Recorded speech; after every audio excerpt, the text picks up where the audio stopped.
بسم اللہ الرحمن الرحیم۔ السلام علیکم ڈیئر کلاس،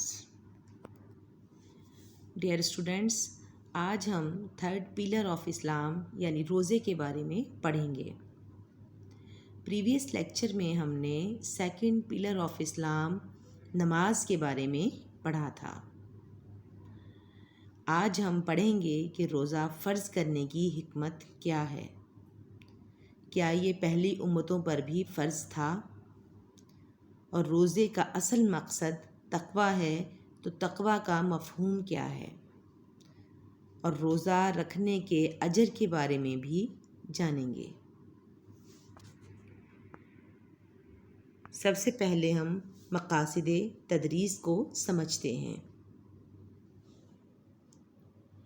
طلبہ روزے کی فرضیت کی حکمت سے واقف ہوں گے۔ طلبہ تقویٰ کے مفہوم سے آگاہ ہوں گے۔ طلبہ روزے کے اجر سے واقف ہو کر روزہ رکھنے کی طرف راغب ہوں گے۔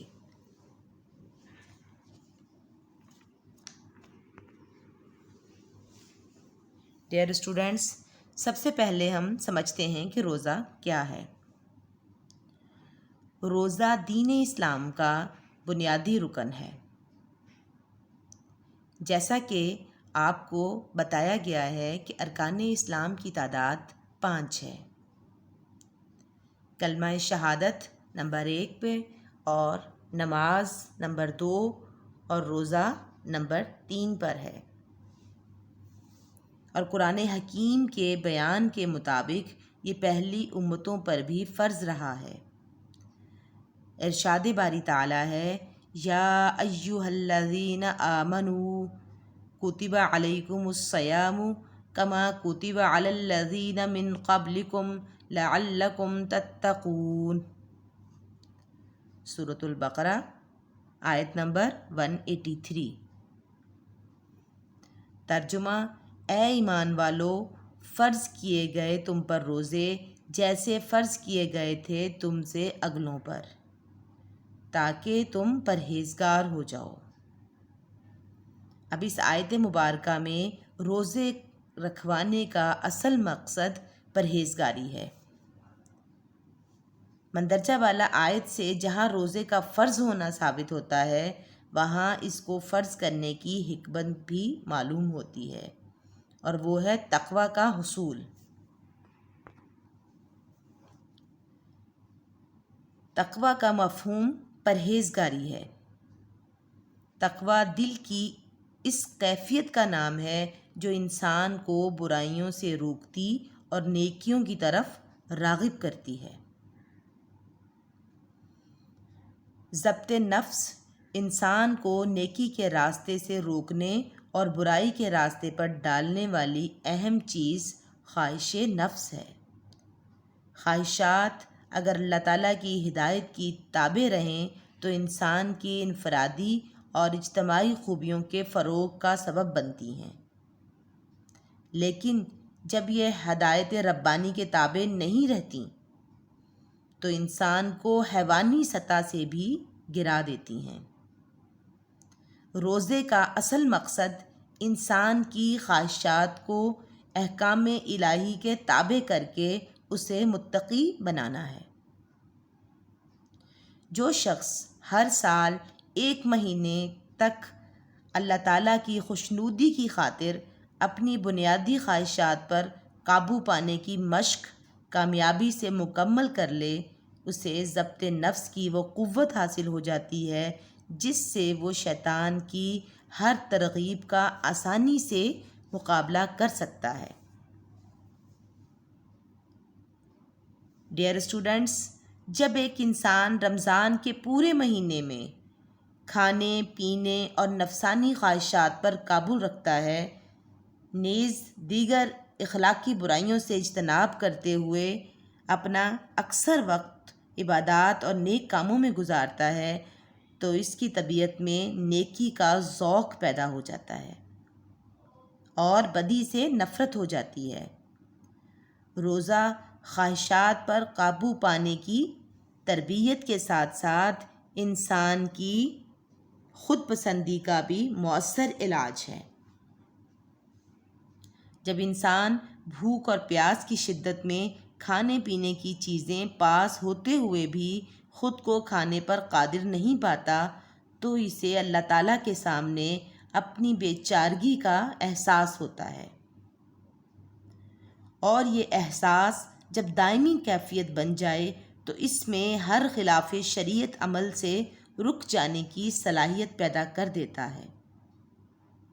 نبی اکرم صلی اللہ علیہ وآلہ وسلم نے جہاں ارشاد فرمایا ہے کہ ایمان اور احتساب کے ساتھ رکھے گئے روزوں سے پچھلے تمام گناہ معاف ہو جاتے ہیں، وہاں یہ بھی فرمایا ہے بہت سے روزے دار ایسے ہیں جن کو اپنے روزوں سے بھوک اور پیاس کی اذیت کے سوا کچھ بھی حاصل نہیں ہوتا۔ اسی طرح آپ صلی اللہ علیہ وآلہ وسلم نے یہ بھی فرمایا ہے کہ من لم یدع قول الزور والعمل به فلیس للہ حاجۃ فی ان یدع طعامہ وشرابہ۔ ترجمہ: اگر کوئی شخص روزہ رکھ کر بھی جھوٹ اور غلط کاریوں سے نہیں بچتا تو اس کا کھانا پینا چھوڑنے سے اللہ کو کوئی دلچسپی نہیں ہے۔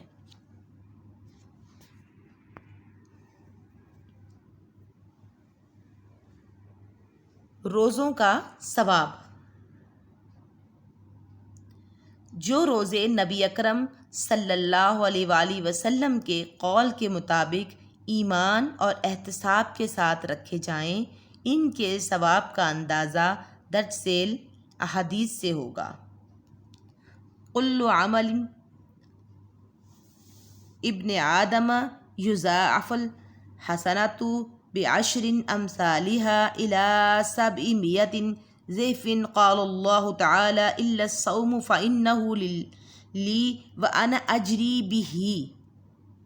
ترجمہ: آدمی کے ہر عمل کا ثواب اللہ تعالیٰ کے یہاں 10 گنا سے لے کر 700 گنا تک ہو جاتا ہے، لیکن روزے کی تو بات ہی کچھ اور ہے۔ اللہ تعالیٰ کا ارشاد ہے مگر روزہ تو خاص میرے لیے ہے، اس لیے اس کا ثواب میں اپنی مرضی سے جتنا چاہوں گا دوں گا۔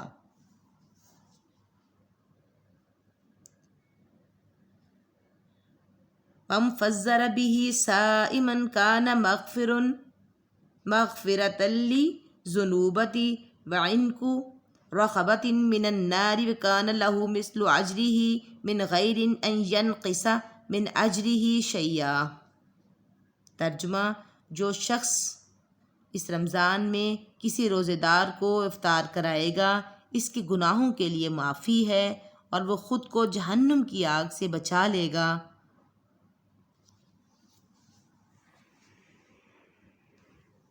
ڈیئر اسٹوڈنٹس، امید ہے کہ آج کے لیکچر میں آپ کو یہ بات اچھے سے سمجھ میں آ گئی ہوگی کہ روزہ رکھنے کا اصل مقصد تقویٰ یعنی پرہیزگاری حاصل کرنا ہے۔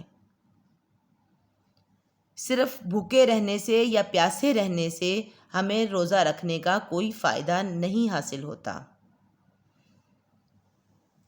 اللہ تعالی ہمیں ایمان اور احتساب کے ساتھ روزہ رکھنے کی توفیق عطا فرمائے، آمین۔ فی امان اللہ۔